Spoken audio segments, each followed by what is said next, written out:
So students welcome to पूर्णांक। तो देखिए आज हम लोग यहाँ पे जो 10 मोस्ट इंपॉर्टेंट क्वेश्चंस हैं, आप उसे मोस्ट एक्सपेक्टेड क्वेश्चंस भी मान सकते हैं इस चैप्टर से, क्वाड्रेटिक क्वेश्चन है वो डिस्कस करेंगे। I will try to cover each and every important type of question here, ठीक है। तो आपके जो भी कोर्स है जितने इंपॉर्टेंट क्वेश्चन है सारे क्वेश्चन को हम कवर कर रहे हैं। I will try to answer them, solve them to the limit जिसके बाद आप सॉल्व कर सकते हैं। See I am not going to solve them till the end, ठीक है। जहां तक क्वेश्चन बन जाए, जहां तक अब हम कह दें हाँ अब आप फैक्टराइज कर ही लोगे, मिडिल टर्म स्प्लिट आपको आता है, ठीक है। After that you people can solve it. तो लेट्स क्विकली मूव अहेड। देखिए पहला क्वेश्चन जो है वो ये है, सो इट इज पहला है आपका 9x square minus 6 times B square times x minus a raise to the power 4 minus b raise to the power 4 equal to 0। अच्छा पहले हम आगे बढ़े, आप लोग सबसे पहले ये जान लीजिए कि जब भी आपको क्वाड्रेटिक बन के आपके सामने आएगी while solving a word problems, ठीक है, आप अपने दिमाग में रखिएगा कि वो मिडिल टर्म स्प्लिट से सॉल्व होगी। तो इसीलिए जो पहला क्वेश्चन है वहां पे हमारा जो फोकस है वो मिडिल टर्म स्प्लिट मेथड ही है, if at all we can use it, ठीक है। अब यहाँ पे यदि मिडिल टर्म स्प्लिट मेथड लगाना है तो हमें पता है ये जो आपका है इसके फैक्टर्स क्या है, minus times A square minus B square into a square plus b square, isn't that, है ना। a raise power 4 minus b raise power 4, I took negative sign along with that. अच्छा इंटू 9 है, आपको याद है ना मिडिल टर्म स्प्लिट मेथड में आप एक्स स्क्वायर का कोफिशिएंट इंटू कांस्टेंट टर्म को पहले मल्टीप्लाई करते हैं, फिर उसे दो फैक्टर में उसको लिखते हैं, दो फैक्टर के प्रोडक्ट के रूप में, सच दैट उसका जो दो फैक्टर का सम है वो मिडिल टर्म होना चाहिए, ठीक है। तो इंटू 9 भी कर दें तो इंटू 3 यहाँ पे हमने कर दिया, ठीक है। So I wrote it as into 3।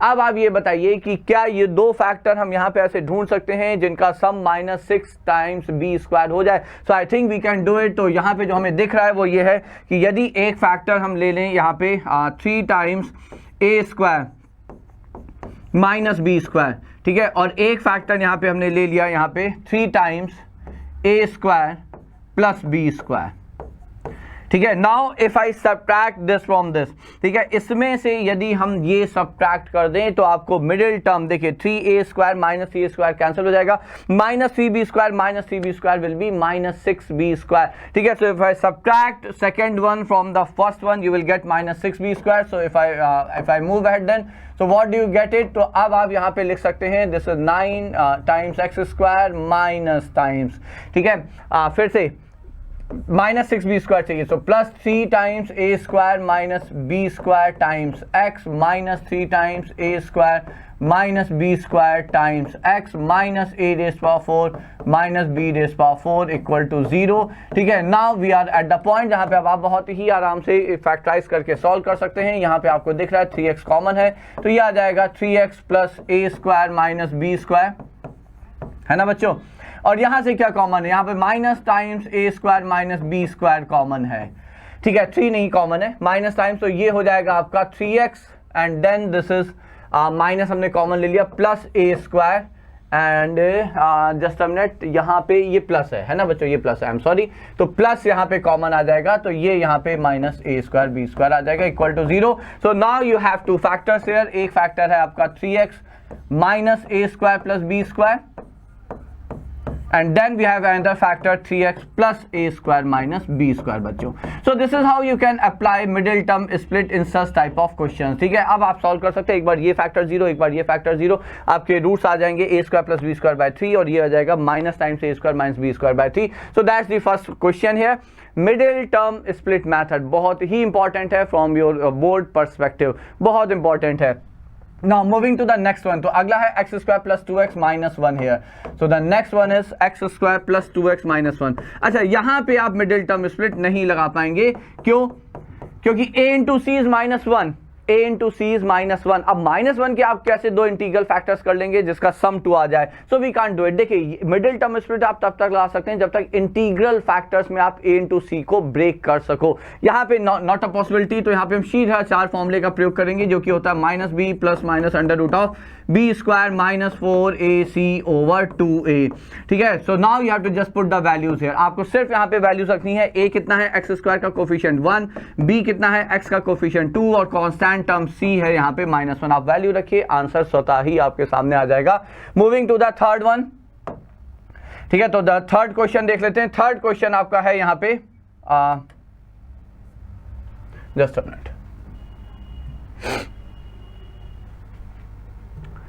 Yeah, so now moving to the third part here, so it is like ये देखिए 6y square minus 5xy minus 4x square, so it's 6xy, so it's 6y square minus 5xy minus 4y square equal to 0।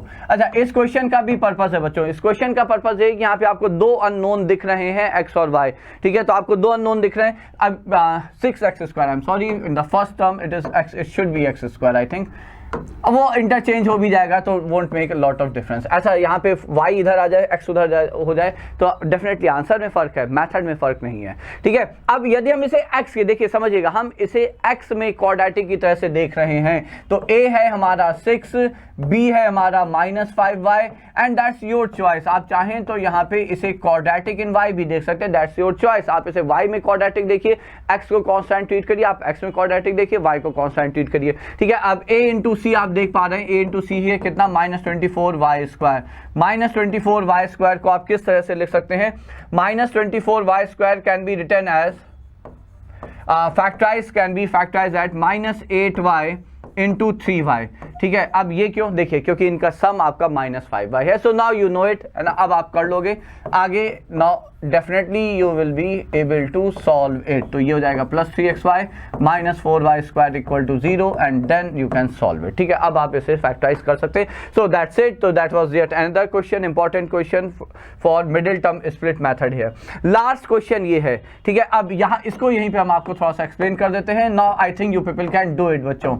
यहाँ पे देखिए, ये middle term split के लिए ही हमने question select किया है आप लोगों के लिए। आप इसे पहले फैक्टराइज करें, if you factorize it so its factors are middle term split से a square plus a minus 6 को आप फैक्टराइज करेंगे तो ये आएगा a plus 6 into rather a plus 3 into a minus 2, I am sorry, so it's a plus 3 into a minus 2, ये आ जाएगा एंड इट्स 5x हियर, ठीक है। यहाँ पे 5x है, आई डोंट नो ये कैसे यहाँ पे क्या करेक्शन हुआ है, बट ठीक है, ये यहाँ पे 5x है, ठीक है। So I am rewriting it here, it's 5x here, ठीक है। ये देखिए ये आया। अब यहाँ पे यदि इन दोनों का डिफरेंस आप लिखते हैं, मतलब a माइनस 2 प्लस है तो a plus 3 minus a minus 2, so that gives you 5, that means यहाँ पे जो 5x है it's 5x, I am rewriting it again, यहाँ पे एक्स स्क्वायर प्लस 5x है बच्चों, ठीक है। तो जो 5 है उसे आप a plus 3 minus a minus 2 की तरह से लिख सकते हैं। So those were 4 questions based on middle term split method here, solving quadratic equation. ये इनके सॉल्यूशंस हैं, एक बार आप सॉल्व करिएगा, मैच कर लीजिएगा आंसर आप लोग बच्चों, ठीक है।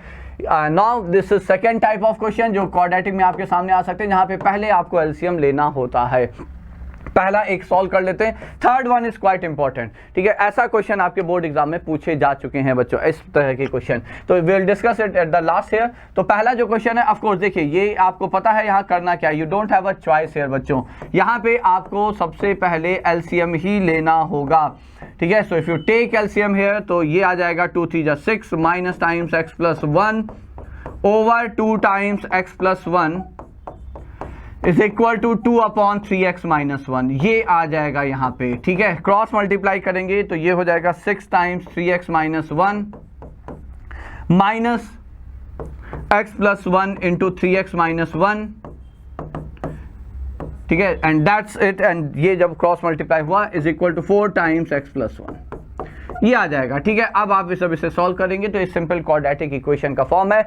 Either you can solve it using middle term split method और you can solve it using सीधा-चार फॉर्मूला और quadratic formula, whatever you call it, ठीक है। तो ये है एलसीएम लिखे। सी यहाँ पे इस क्वेश्चन का जो 3 पार्ट है उसमें सबसे इंपॉर्टेंट जो पर्पस है वो हमारा ये वाला पार्ट है। इसमें देखिए क्या करना है, इसका एक तरीका ये है कि आपका जब भी एक तरफ 3 टर्म है, 3 टर्म है 1/p 1/q 1/x, और एक तरफ सिंगल टर्म है 1/p plus q plus x, जब भी आपके सामने ऐसा कोई क्वेश्चन आता है आप दो टर्म कर लीजिए, बैलेंस कर लीजिए। सो आप 1/p को उठा के दूसरी तरफ ले आ सकते हैं, या 1/q को ले आ सकते हैं, या आप चाहें तो 1/x को ले आ सकते हैं, ठीक है। माई प्रेफरेंस इज कि हम 1/p को उठा के उधर लेके जाएंगे। So if I have to solve the third part here तो हम यहाँ पे लिखेंगे 1/q plus 1/x is equal to 1/p plus q plus x minus 1/p। आप जरा एलसीएम लीजिए, ठीक है, I believe it will help you. ये आया ऊपर q plus x over q into x, isn't that? और राइट साइड में क्या आया, p minus p plus q plus x. ये देखिए, see that's the purpose here, it will definitely simplify the calculation. So whatever I said, यदि आप उसे follow करेंगे तो कैलकुलेशन सिंप्लीफाई होगी। कैसे? देखिए, p और p यहाँ पे कैंसिल होने वाला है। जब आप यहाँ पे निगेटिव साइन अंदर लेके जाएंगे तो p कैंसिल हो गया, ये बचा minus times q plus x over x into p plus q plus x, isn't that बच्चों? ये आया।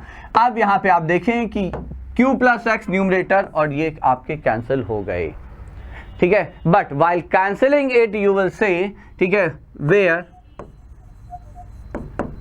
q प्लस एक्स, एक चीज याद रखिएगा, नॉट इक्वल टू 0, ठीक है। जब भी आप कॉमन फैक्टर बच्चों, नॉन कांस्टेंट मतलब एक ऐसा कॉमन फैक्टर जिसमें वेरिएबल इन्वॉल्व है, जब भी आप कॉमन फैक्टर दोनों साइड पे कैंसिल आउट करते हैं, यू नीड टू रिमेंबर कि वो 0 नहीं हो सकता। 0 ना कैंसिल होता है ना 0 दोनों साइड पे, आप 0 से ना आप डिवाइड कर सकते हैं, ना ही आप 0 को दोनों साइड पे कैंसिल कर सकते हैं, ना ही न्यूमरेटर अपॉन डिनोमिनेटर में 0 आपका कैंसिल हो सकता है। So whenever you are cancelling out a common factor involving a variable, you should know कि वो 0 नहीं हो सकता। तो जब जैसे ही हमने कैंसिल किया, हमने लिख दिया q प्लस एक्स 0 नहीं हो सकता।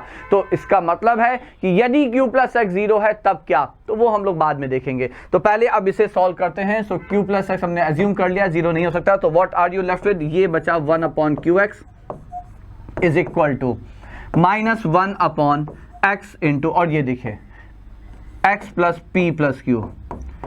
Now it got simpler, isn't that? अब रीजन समझिए, देखिए यहां पे भी अब आप देख रहे हैं x और x कैंसिल हो गया। अच्छा, x तो वैसे भी 0 नहीं हो सकता, क्यों? You already have x in the denominator, x denominator में 0 नहीं हो सकता। तो यहाँ पे ऐसा कुछ नहीं है कि हम x को कैंसिल नहीं कर सकते, यहाँ पे पहले से ही हमें पता है वो 0 नहीं हो सकता। जैसे ही हमने कैंसिल किया, ये आपका सिंपल लीनियर इक्वेशन बन गया। See the way we solved it, जिस तरह से हम लोगों ने इसे सॉल्व किया है, यहाँ पे ये सिंपल लीनियर इक्वेशन बन गया, and this is nothing but minus q here, ठीक है। तो x आ गया आपका माइनस p प्लस 2q।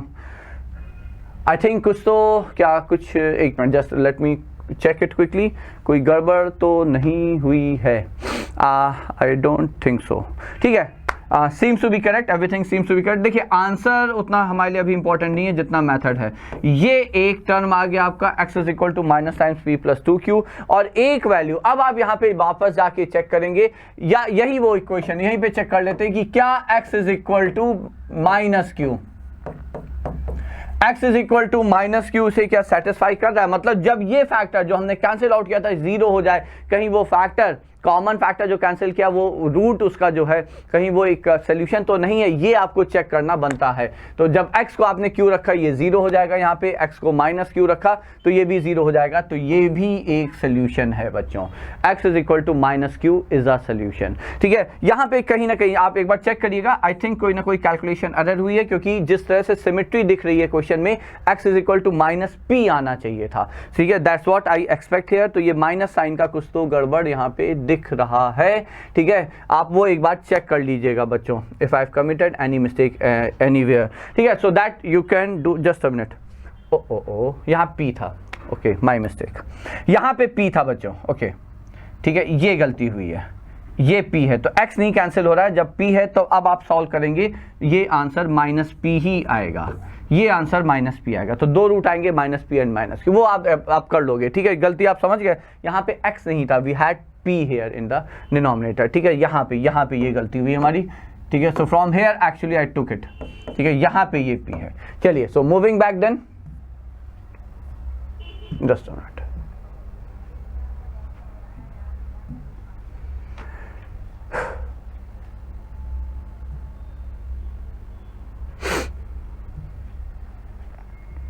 या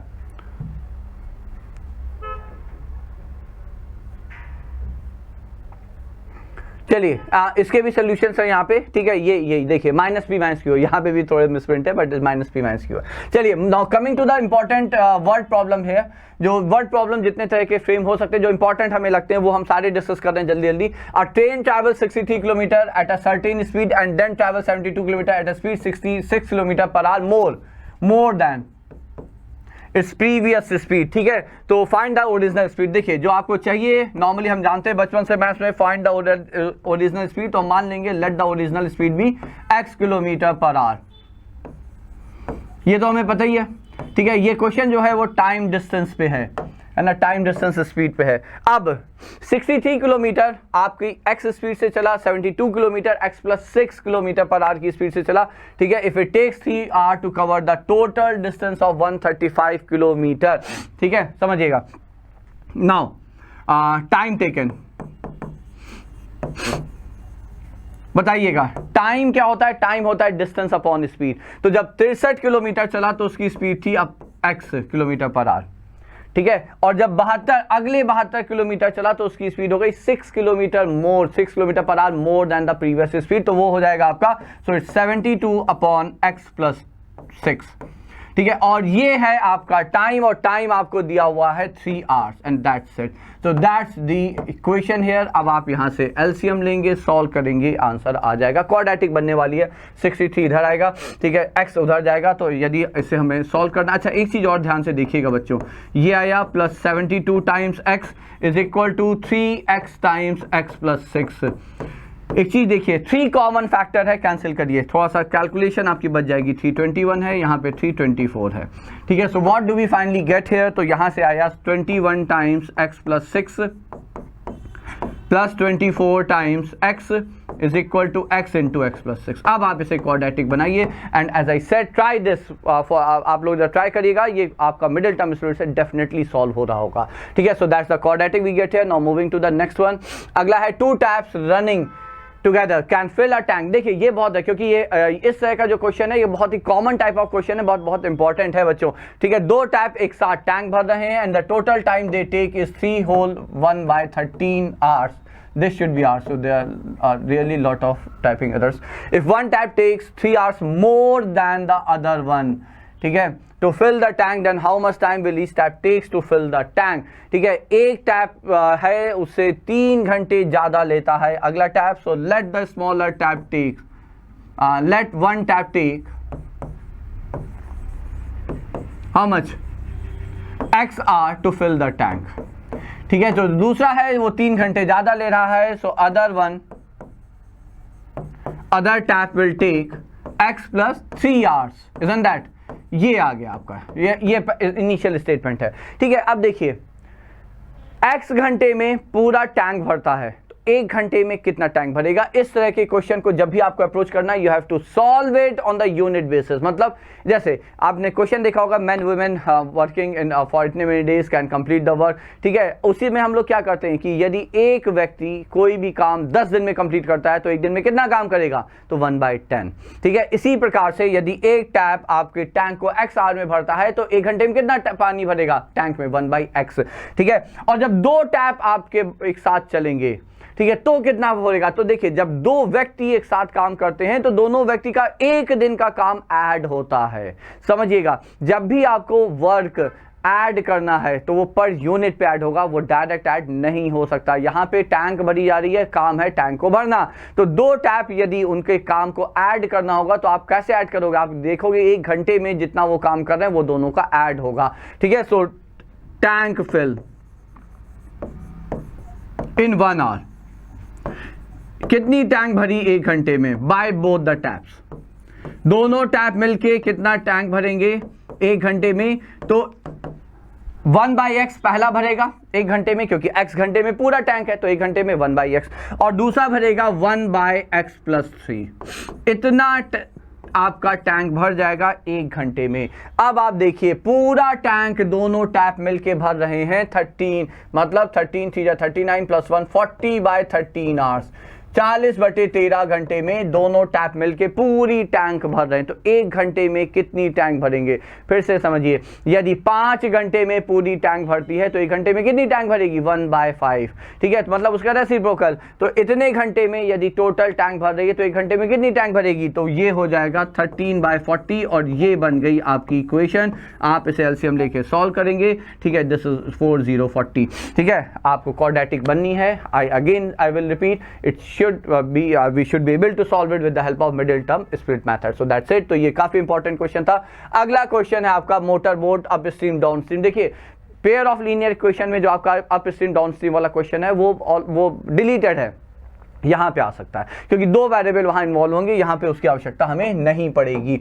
तो क्वेश्चन है motor boat whose speed is, यहाँ पे बोट की स्पीड दे दी गई, ठीक है। आपका जब पेयर ऑफ लीनियर इक्वेशन का क्वेश्चन बनता है तो दोनों की स्पीड आपकी अननोन होती है। Boat's speed is 24 kilometre per hour in still water, takes 1 hour more to go 32 km upstream than to return to downstream in the same position, find the speed of the stream। ठीक है, तो आप क्या कहोगे, आप कहोगे let the speed of stream be, let the speed of stream be।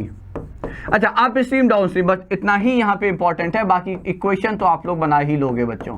ठीक है, तो यदि स्ट्रीम की speed x kilometre per our है, बोट की स्पीड स्टिल रुके हुए पानी में 24 घंटे प्रति घंटा 24 किलोमीटर प्रति घंटा है, then speed of boat upstream while going upstream. ठीक है, जब बोट आपका ऊपर की तरफ जा रहा है, अब ऊपर जाने का क्या मतलब होता है, अप स्ट्रीम का मतलब है अगेंस्ट द स्ट्रीम। तो जब आप अगेंस्ट द स्ट्रीम जा रहे हैं तो बोट की स्पीड कम होगी। ठीक है, आप कुछ इस तरह से समझे, कभी never try that but still I am just trying to explain you. Escalator, जब आप किसी मॉल में या किसी बिल्डिंग में जाते हैं तो आप पाते हो कि एस्केलेटर है, आप एस्केलेटर नीचे आ रहा है और आप ऊपर जाने का प्रयास करो।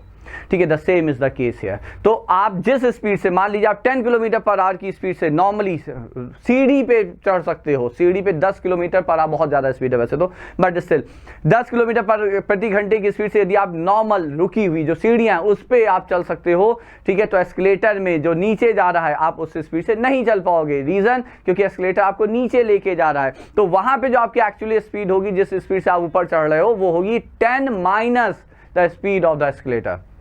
एंड मोर ओवर, यदि आपकी स्पीड ऊपर चढ़ने की कम हुई in relative to the speed by which escalator is coming down, तो आप ऊपर नहीं चढ़ पाओगे, इफेक्टिवली आप नीचे ही आ रहे होगे।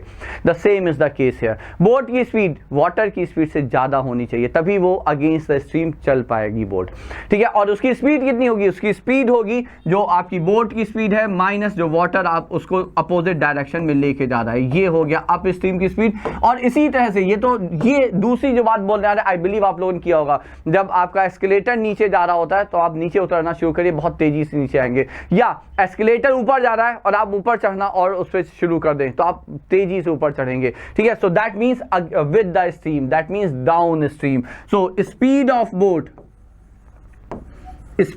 बोट, ठीक है, डाउन स्ट्रीम मतलब जब आप फ्लो ऑफ वाटर के साथ चल रहे हो, मतलब आप एस्केलेटर के डायरेक्शन में चल रहे हो। ठीक है, तो वो फिर स्पीड आपकी ऐड हो जाती है, दोनों स्पीड ऐड हो जाएंगी 24 + x किलोमीटर पर आवर। तो ये हो गया आपकी up stream down stream speed का जो आपका कह लीजिए प्रिंसिपल कह लीजिए, रिजल्ट कह लीजिए, ठीक है, उसका लॉजिक कह लीजिए। ठीक है, ये दोनों जब आपको पता है, बस अब आपके सामने क्लियर है। Total 32 kilometre up stream, 32 kilometre down stream. ठीक है, तो टोटल टाइम जो लगा 32 किलोमीटर आप अप स्ट्रीम गए तो 32 किलोमीटर बटे स्पीड अप स्ट्रीम की है 24 - x। ठीक है, और जो 32 किलोमीटर आप डाउन स्ट्रीम आए तो उसकी स्पीड है 24 + x, और जो टोटल टाइम लगा, अच्छा, that takes 1 hour more, I am sorry, 1 घंटा यहाँ पे ज्यादा लग रहा है। मतलब जितना आप up stream, of course up stream की स्पीड जो है वो कम है तो टाइम ज्यादा लगेगा, 1 घंटा ज्यादा लग रहा है। इसका मतलब ये हुआ कि time taken to go upstream is 1 hour more than the time taken to go downstream। तो अप स्ट्रीम का time distance upon speed minus downstream का time distance upon speed is equal to 1। अब आप जब इस equation को solve करेंगे, of course quadratic आने वाला, सॉल्व करेंगे आपको x आ जाएगा। ठीक है, so that was the question based on boat and the water up stream down stream. अगला ज्योमेट्रिकल फिगर पे ये क्वेश्चन है ना, इसलिए लिया है। एक क्वेश्चन हम लोग नंबर्स पे भी लेंगे, ठीक है, so that you get familiar with every possible type of question. यहाँ पे क्वेश्चन है diagonal of a rectangular field. तो एक रेक्टेंगुलर फील्ड है, ये इसका डायगोनल है, ठीक है, it's 16 metres more than the shorter side. ये मोर होना चाहिए, ठीक है, तो छोटा तो नहीं हो सकता ना शॉर्टर साइड से। मान लीजिए शॉर्टर साइड आपकी x है, लॉन्गर साइड y है, तो डायगोनल जो है वो हमें पता है √(x² + y² है। ठीक, तो जो diagonal, if longer side is 15 meters more, क्या है देन द शॉर्टर साइड, ठीक है, हमें यहाँ पे गिवन है y is equal to x plus 14, ये हमें गिवन है। Longer side is 14 metres more than the shorter side and the diagonal, तो डायगोनल क्या है आपका under root of x square plus y square, y की जगह आप ये रख देंगे x प्लस 14 का होल स्क्वायर, ठीक है, and this is 16 metres more than the shorter side x plus 16, squaring both the side, ये आपका क्वाड्रेटिक आ जाएगा, सॉल्व करेंगे आंसर आ जाएगा बच्चों, ठीक है। यहाँ पे एक छोटा सा हम लोगों ने पाइथागोरस थ्योरम का प्रयोग किया, आई बिलीव आप सारे बच्चे समझ गए होंगे। Now again moving to the next question here, अगला है a difference between two natural numbers is 5, दो नेचुरल नंबर का बीच का डिफरेंस 5 है, तो एक मतलब हमने मान लिया एक नंबर x है तो दूसरा नंबर हो जाएगा x माइनस 5, ठीक है, and the difference of the reciprocal is 1/10।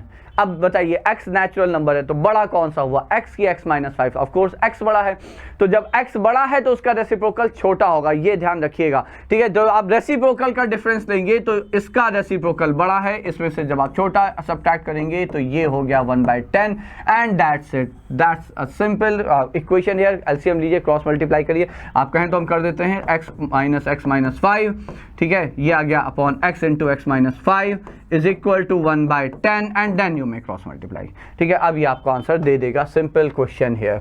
So now moving to the next one, देखिए ये क्वेश्चन बहुत इंपॉर्टेंट है, ठीक है, ये क्वेश्चन इसलिए इंपॉर्टेंट है, यहाँ पे ऑब्जर्वेशन ये है कि 3 times 3x minus 1 upon 2x plus 3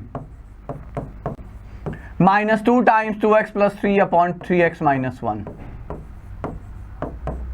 is equal to 5 here, ठीक है। मान लीजिए ये मतलब यही क्वेश्चन है, ये ऑब्जर्वेशन ये है कि इसको और इसको आप देखें, they are reciprocal of each other, तो यदि हम यहाँ पे देखिए इस अप्रोच को समझ लीजिएगा, it will help you a lot in such type of questions जहाँ पे यदि ऑब्जर्वेशन इज वेरी इंपॉर्टेंट, इसको यदि हम एक नए वेरिएबल अननोन या वेरिएबल कह लीजिए p से रिप्लेस करते हैं तो इसका मतलब है ये क्या हो जाएगा, ये हो जाएगा आपका 1/p, so therefore this equation will be 2 times p minus 2/p is equal to 5, take LCM here, तो ये हो जाएगा 2p square minus 5p minus 2 equal to 0। अब देखिए एज आई ऑलवेज से ये लग रहा है कि ये मिडिल टर्म स्प्लिट होगा, 2 माइनस 2 इज 4, 3 है, या इट्स 3, देखिए कई बार गलती हो रही है, सो दैट्स 3 है, हाँ। अब ये देखिए मिडिल टर्म स्प्लिट हो जाएगा, 3 माइनस 2 इज माइनस 6 और 5 को आप लिख सकते हैं माइनस 6, तो ये हो जाएगा minus 3p square minus 6p plus p minus 2 equal to 0। यहाँ से देखिए दो रूट आए, एक वैल्यू जब आप फैक्टराइज कर रहे हैं तो एक वैल्यू हमें दिख रही है p इज इक्वल टू 2 आया, so from here we can say, आप कर लीजिएगा बच्चों, एक वैल्यू यहाँ पे दिख रहा है p इज इक्वल टू 2 आएगा, जब माइनस 3 आप कॉमन लेंगे यहाँ से, ये प्लस है, क्या कर रहे हैं माइनस क्यों होगा, ठीक है, जब आप 3p कॉमन लेंगे तो p माइनस 2 और ये आ गया 1, तो 3p प्लस 1 और एक p आ गया आपका माइनस 1/3। अब कुछ नहीं करना है, ये है p, ये है p, एक बार आप इसे इक्वल टू 2 करोगे, x की वैल्यू आएगी एक रूट, एक बार इसको माइनस 1/3 के इक्वल करेंगे, x की दूसरी वैल्यू आएगी दूसरा रूट, ठीक है। सो this is how you can solve it, the solution was simply dependent on the observation, observation बस सिंपल से था, ये और ये एक्सप्रेशन आपस में एक दूसरे के रेसिप्रोकल हैं, ठीक है। सो दैट्स इट, तो ये क्वेश्चन लेने का पर्पस यहाँ पे ये था। Now moving to the next one, देखिए यहाँ पे ये वैसे ही question, I am not going to solve it here, ये हो जाएगा 1/2a plus b plus 2x, as I said, एक 3 टर्म उधर एक टर्म इधर, तो एक टर्म उठा के इधर ले आइए, तो हम यहाँ पे माइनस 1/b को लेकर आएंगे, ठीक है। उसका रीजन सिंपल है, यहाँ पे एक 2a वाला टर्म ऑलरेडी था, ठीक है, और ये हो जाएगा 1/2a प्लस 1/2x, ये कर लीजिए। अब जरा आप सॉल्व करिएगा, आई थिंक आपके कॉमन टर्म्स कैंसिल होंगे, बिल्कुल वैसा ही अप्रोच है जैसा हम लोगों ने सेकंड क्वेश्चन के थर्ड पार्ट में किया था बच्चों, ठीक है। Now you can take LCM, solve it, you will get the answer. Now we are moving to the last portion of this like important question of the chapter, and that is based on the discriminant and the nature of roots. Find the value of p for which this has equal roots, तो quadratic है आपका x square minus 2px plus 9 equal to 0। याद करिए roots equal कब होते हैं, roots equal सिर्फ और सिर्फ तब होंगे जब d इक्वल टू 0 है, ठीक है। तो याद रखिएगा, है ना, यहाँ पे सारे पार्ट जो लेने का पर्पस है वो ये है कि जो रूट्स आपके आ रहे हैं, ठीक है, इक्वल रूट्स की पॉसिबिलिटी सिर्फ तभी है जब d आपका 0 होगा। So roots are equal imply discriminant is 0, and what is discriminant? Discriminant है आपको बचपन से पता है b square minus 4ac। How much is b here? b है x स्क्वायर का, सॉरी b है आपका -2px का coefficient is coefficient of x square 1 and c is nothing but 9 here and that's it. ठीक है, बस आप यहाँ पे वैल्यू रखेंगे तो 4p square, so this is 4p square minus 9 equal to 0। p की दो वैल्यू आ रही हैं +-3/2, आप चेक कर लीजिएगा। ठीक है, so that's the answer here. So point जो इंपॉर्टेंट है कि किसी भी क्वाड्रेटिक इक्वेशन के रूट्स यदि रियल है, अच्छा एक चीज़ और ध्यान रखिएगा, रियल रूट्स सिर्फ मतलब रूट्स इक्वल होने हैं तो रियल ही होंगे, नॉन रियल रूट्स इक्वल नहीं हो सकते, नॉन रियल रूट्स अनइक्वल होंगे, डिस्टिंक्ट होंगे बच्चों। ठीक है, तो इक्वल रूट्स हमने लिखा है तो यहाँ याद रखिएगा इक्वल रूट्स सिर्फ और सिर्फ रियल रूट्स के केस में पॉसिबल है और कंडीशन है d equal to 0। So that was first part here. Moving to the next part, वो ये है, अब देखिए हैज रियल रूट्स, क्वाड्रेटिक है आपका जहां पे a है p, b है -2, ठीक है, और c है आपका -3। रियल रूट्स की क्या कंडीशन है, रूट्स आर रियल, रूट्स यहां पे रियल होंगे, ये कंडीशन है, समझिएगा। d ग्रेटर देन 0 में रूट्स होते हैं रियल एंड डिस्टिंक्ट और इक्वल टू 0 में होते हैं रियल एंड इक्वल। क्योंकि रियल होने हैं तो दोनों पॉसिबिलिटी हैं d greater than equal 0। So that's the purpose of this question. ठीक है, सारे केस देखिए 3 डायरेक्ट केस हैं, ठीक है, कुछ इनडायरेक्ट केसेस भी आपको पता होने चाहिए, जैसे ये इनडायरेक्ट केस है, रियल रूट सिर्फ लिख दिया गया तो आपको पता होना चाहिए वो d greater than equal to 0 होगा। अब b स्क्वायर 4 4ac, तो 4a 4p -3 + 12p greater than equal to 0। अब ये जो सिंपल इनइक्वालिटी है, सिंपल इनइक्वालिटी है, आपको जब भी सॉल्व करना है सिर्फ एक चीज दिमाग में रखनी है कि जो आपका वेरिएबल है इनइक्वालिटी का उसका कोफिशिएंट पॉजिटिव होना चाहिए। p ऑफ कोर्स हम p के लिए सॉल्व कर रहे हैं, ठीक है, क्वेश्चन है फाइंड p, तो p हमारा वेरिएबल है इस इनइक्वालिटी का, तो यहाँ पे p का कोफिशिएंट पॉजिटिव है तो हम इसे नहीं डिस्टर्ब करेंगे, हम 4 को उठा के उधर लेके जाएंगे। And rest is exactly similar the way we solve the equation. जिस प्रकार से आप इक्वेशन सॉल्व करते हैं बिल्कुल उसी प्रकार से इनइक्वालिटी सॉल्व होगी, मतलब कांस्टेंट उठा के उधर गए उसका साइन चेंज होगा, फिर आप 12 से डिवाइड करेंगे तो p is greater than equal to -4/12, तो आंसर आ गया p is greater than equal to -1/3 बच्चों। ठीक है, आई होप बच्चे सारे समझ गए होंगे, जो नहीं समझे एक बार इसे वापस से देख लीजिएगा। सिंपल इनइक्वालिटी है, सिर्फ एक चीज ध्यान रखनी है, जो वेरिएबल है इनइक्वालिटी का उसका कोफिशिएंट पॉजिटिव रखना है, वो है पॉजिटिव तो उससे आप डिस्टर्ब नहीं करेंगे, बाकी टर्म कांस्टेंट टर्म उठा के दूसरी साइड ले जाइए। जिस प्रकार से इक्वेशन सॉल्व करते हैं बिल्कुल एग्जैक्टली बाकी स्टेप में आप उसे सॉल्व कर सकते हैं। Moving to the last part here, just a minute again, कुछ प्रॉब्लम आ रहा है but let's do it quickly. या so moving to the last part here, और ये है हैज नो रियल रूट। ठीक है, तो यहां पे है आपका a है p, b है -2, आई थिंक सब कुछ यहां पे बिल्कुल वैसा ही है। हैज नो रियल, हैज ये तो सेकेंड ही हो गया, हमें लगा okay just a minute, has non real root, I am sorry.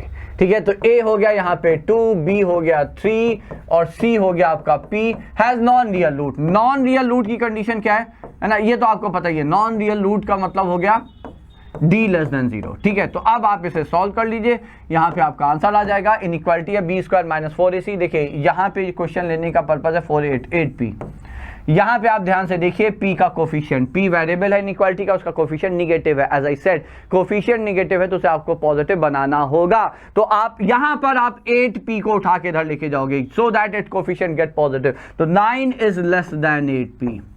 So 9 8p से बड़ा, तो ऑफ कोर्स आप 8p की तरफ से देखेंगे तो 8p इज ग्रेटर देन 9, 8 से डिवाइड कर दिया, p आ गया greater than 9/8। So that's it बच्चों, so that was the set of according to me almost 10 most important questions of your chapter quadratic equation.